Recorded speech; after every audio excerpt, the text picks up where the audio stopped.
हजारीबाग के सांसद को चुनौती देता हूं कि वास्तव में अगर आप राम को मानते हैं तो 50,000 करोड़ की संपत्ति में 1,000 करोड़ रखिए, बाकी उन 50,000 करोड़ आप जनता को दान कर दीजिए। ये जयंत सिन्हा जब राम के नाम से वोट मांगेंगे, आपको थोड़ा सवाल करना चाहिए, जिसके पास 50,000 करोड़ की संपत्ति है वो किस मुख से राम के नाम से वोट मांगेंगे? हजारीबाग के सांसद राम जी के नाम पर वोट करेंगे, राम जी के नाम पर वोट मांगेंगे। जो हजारीबाग के सांसद हैं उनका 62 कंपनियों में सीधा शेयर है विदेश में। बिल्कुल राम आए, बाकी जितने महापुरुष है वो भी आए, लेकिन क्या वो शरीर से आएंगे? हम पढ़े लिखे लोग हैं, प्रैक्टिकली बात कीजिए, हम लोग लॉजिकली बात कीजिए, इमोशनली नहीं। क्या जो महापुरुष चाहे कोई रहे, राम रहे, कृष्ण रहे, गांधी रहे, कलाम रहे, जिन्होंने अपने शरीर को त्यागा है, वो शरीर के रूप में आएंगे? क्या वो बोलते हुए आएंगे? क्या वो खाते हुए, नाचते हुए, गाते हुए आएंगे? नहीं, वो विचार के रूप में आएंगे।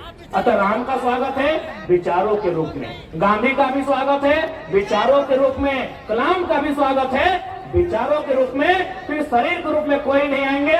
ये प्रैक्टिकली आपको समझना होगा। यानी हम स्वागत करते हैं, राम आएंगे स्वागत करते हैं। अब आप कहेंगे कि अब तक हमने कभी सभाओं में इसका जिक्र नहीं किया, आज क्यों नहीं? इसलिए कि कुछ दिन बाद हजारीबाग के सांसद राम जी के नाम पर वोट करेंगे, राम जी के नाम पर वोट मांगेंगे। एक बात बताइए, राम का मतलब क्या होता है? राम का मतलब होता है त्याग, राम का मतलब होता है पिता के वचन के लिए राजपाट का त्याग। और ये जयंत सिन्हा जब राम के नाम से वोट मांगेंगे, आपको थोड़ा सवाल करना चाहिए, जिसके पास 50,000 करोड़ की संपत्ति है वो किस मुख से राम के नाम से वोट मांगेंगे? उनसे पूछिएगा कि राम का मतलब क्या है भाई, राम का आदर्श क्या है, राम का चरित्र क्या है, राम का आचरण क्या है, उनसे पूछिएगा। आज लगभग 62 विदेशी कंपनियों में उनका सीधा शेयर है, और ये व्यक्ति राम के नाम से मतदान करेंगे और आप मतदान दे देंगे? 62 कंपनियों में जो हजारीबाग के सांसद हैं उनका 62 कंपनियों में सीधा शेयर है विदेश में। वो तो आप जानेंगे कि परसेंटेज कितना है, लेकिन मुझे जहां तक जानकारी है 62 कंपनियों में इन ढोंगियों का, इन पाखंडियों का सीधा शेयर है। यदि राम जी के पास 50,000 करोड़ की संपत्ति होती तो वो क्या करते? अरे वो बिशुनगढ़ के 45 मजदूरों को सऊदी अरब में नहीं छोड़ते,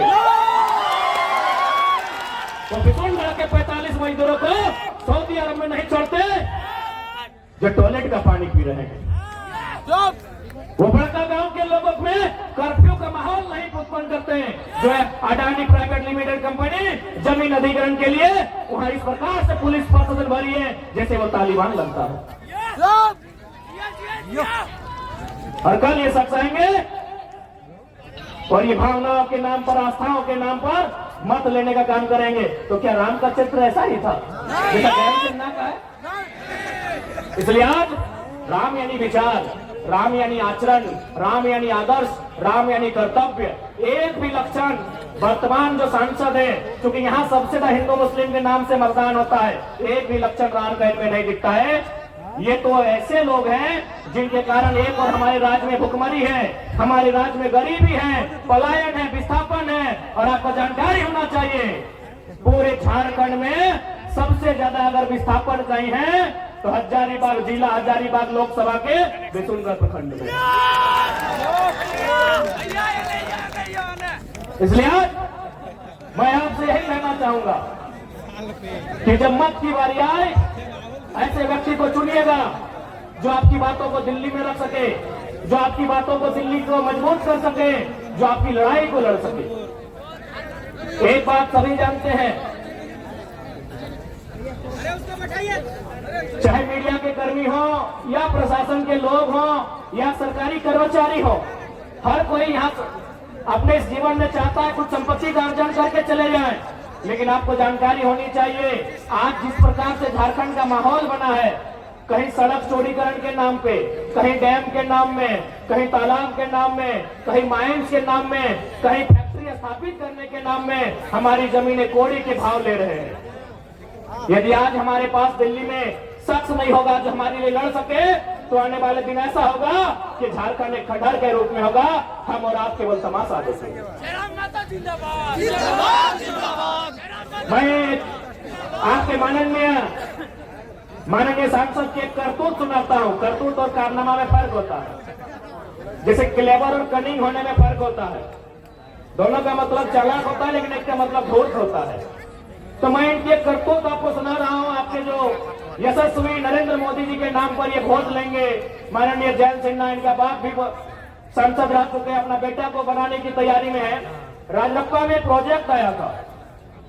आज समझिए कि किस प्रकार झारखंड को खोखला किया जा रहा है, किस प्रकार हमारी बुनियादी ढांचे को बर्बाद किया जा रहा है, किस प्रकार हमारे रोजी रोजगार को प्रदेशों के हाथों बेचा जा रहा है। वहां एक प्रोजेक्ट आया था। चूंकि सांसद हैं, दिल्ली से टीम आई थी, तो सांसद की एक कुर्सी लगी हुई थी। सांसद महोदय कुर्सी में बैठते हैं। अंदर जो दिल्ली की टीम आई थी, 5 सदस्य या 7 सदस्य टीम थी, उनसे पूछा सांसद महोदय ने, यशस्वी सांसद, आपके लोकप्रिय सांसद, आपके धर्मात्मा सांसद, अब भाई राम के नाम से वोट मांगते हो, धर्मात्मा ही होंगे, और आपने दिया है। इस धर्मात्मा सांसद ने पूछा कि ये प्रोजेक्ट कितने में कंप्लीट हो सकता है। बोला सर हार्डली 15 से 20 करोड़ में पूरा हो जाएगा। इस धर्मात्मा, आपके लिए धर्मात्मा, हमारे लिए कहीं ना कहीं ये मानव के रूप में छुपे दानव है। इसने कहा इसको 250 करोड़ बनाइए।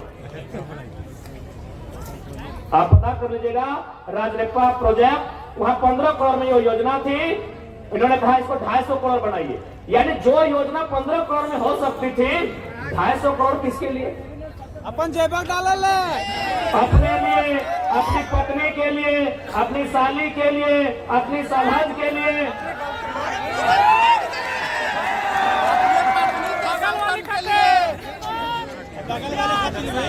बाकी हमें बताने की आवश्यकता नहीं है कैसे दुराचारी लोग हैं ये। वास्तव में राम भी उनको मानते हैं जो अंतरात्मा से और दिल से मानते हैं। ये लोग अपने पाप को छुपाने के लिए केवल जबान से राम का नाम लेते हैं। अगर वास्तव में राम को आदर्श मानते हैं, मैं आज इस हजारों की भीड़ से, सम्मानित मीडिया बंधुओं के बीच से, मीडिया की बहनों के बीच से हजारीबाग के सांसद को चुनौती देता हूं कि वास्तव में अगर आप राम को मानते हैं तो 50,000 करोड़ की संपत्ति में 1,000 करोड़ रखिए, बाकी उन 50,000 करोड़ आप जनता को दान कर दीजिए।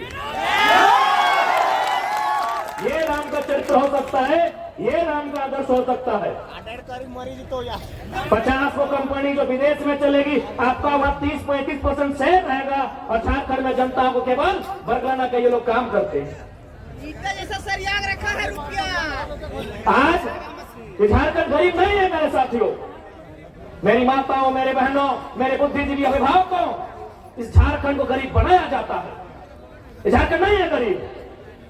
इस राज्य को जानबूझ के ये लोग बर्बाद करने पर तुले हैं, और ये हमारा और आपका कर्तव्य बनता है कि इस राज्य की उन्नति कैसे हो, इस राज्य का हितार्थ कैसे हो, इस राज्य को बचाया कैसे जाए, और इस राज्य को अव्वल दर्जे का राज्य बनाया कैसे।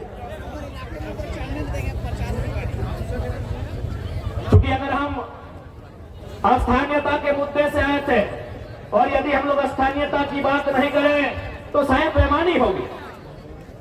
आज बहुत सारे लोग, और साथ साथ राम जी ने तो हमारे 1932 के खतियान को भी मजबूत किया है।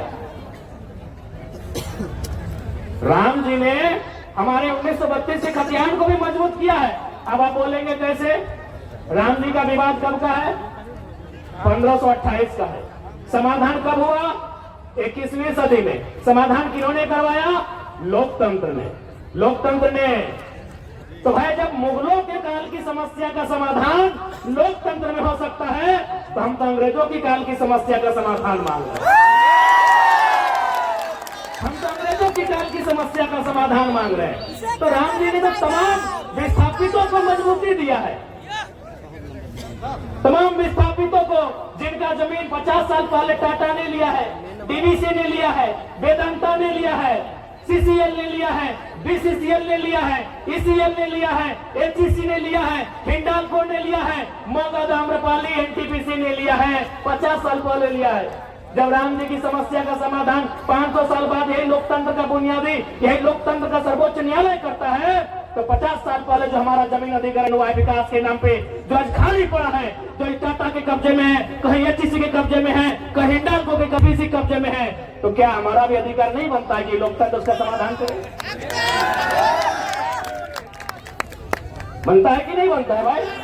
हमारे भी बाप दादा ने मात्र 50 साल पहले जमीन लिया है, एनटीपीसी को दिया है कोयला खोदने के लिए, मगध आम्रपाली को दिया है, टंडवा में दिया है, राय बचरा में दिया है, बड़का गांव में दिया है, गोंदलपुरा में देने वाले हैं, लेने वाले हैं। वो कर्फ्यू का माहौल है, यही बिशुनगढ़ में कोणार्क डैम के माध्यम से दिए हैं।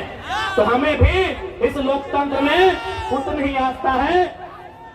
तो हमारी भी जो जमीनें, क्योंकि भारत का कानून भी कहता है यदि किसी कंपनी ने, किसी फैक्ट्री ने आपसे जमीन अधिग्रहण किया है और उस जमीन पर अगर कोई काम नहीं हो रहा है तो बकायदा राज्य सरकार को चाहिए वह जमीनें रैयत को वापस करना चाहिए।